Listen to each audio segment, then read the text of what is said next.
Good morning, students. We made it to the last day of the school year. It is June 12th, and our classes end today. If you're a senior, congratulations, you finished high school. If you're a junior, one more year and you're out and you're done. Whenever my classes end, I like to give out a copy of this poem called Instantes, which is attributed to Jorge Luis Borges, who was one of my mother's favorite authors. And when I was a child, she had this poem taped above her typewriter.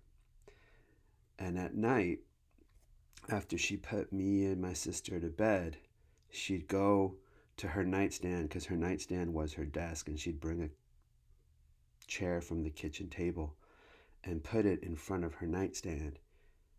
And that's what she would do all night. She'd type.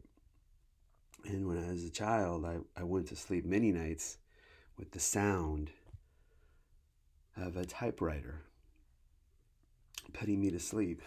And I have this final lesson that I always do at the end of my classes where I pull out a typewriter.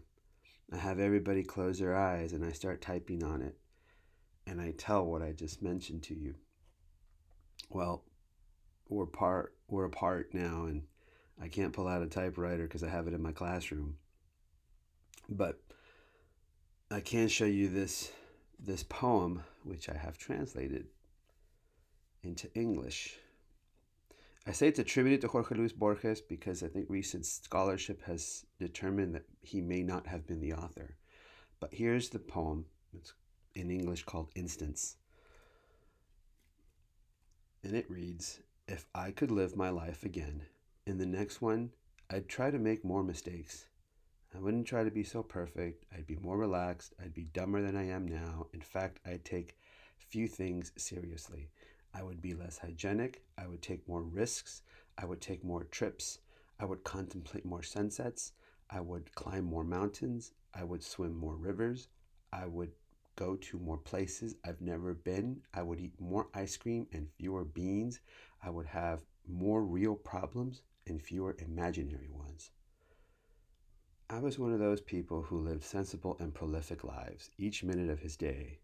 Of course, I had moments of joy, but if I could go back, I would try to have only good moments. In case you don't know, that's what life is made of. Only of moments. Don't lose the now. I was one of those who never went anywhere without a thermometer, without a hot water bottle, without an umbrella, and without a parachute. If I could live again, I would travel light. If I could live again, I would try to walk barefoot from the beginning of spring until the end of autumn. I would take more carousel rides. I would contemplate more sunsets. I would play with more children if I had another life ahead. But you see, I am 85, and I know that I am dying. When I was a kid and I would read this, it would scare me because it essentially talked about our impending demise that we could not avoid. As an adult, my opinion of the poem changed a bit. I mean, obviously, I see it and I really think about my mom and all the stuff that she did for us and how she put aside the things that made her happy because she had to take care of me and my sister. Both her and my dad, like all of our parents, make a lot of sacrifices for us. And so I remember those things. But I like to show this poem to young people, particularly my students, at the end of our time together.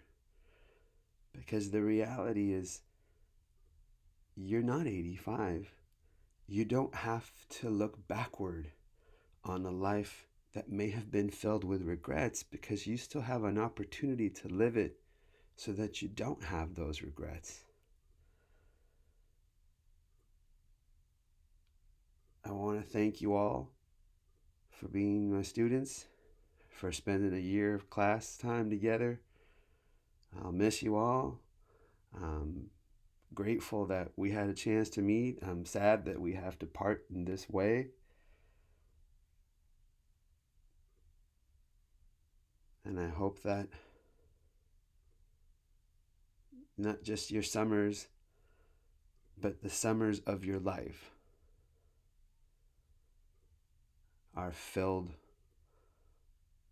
with only good moments, as Borges mentions in the poem. Take care of yourself, take care of each other, and we may meet again someday. Take care.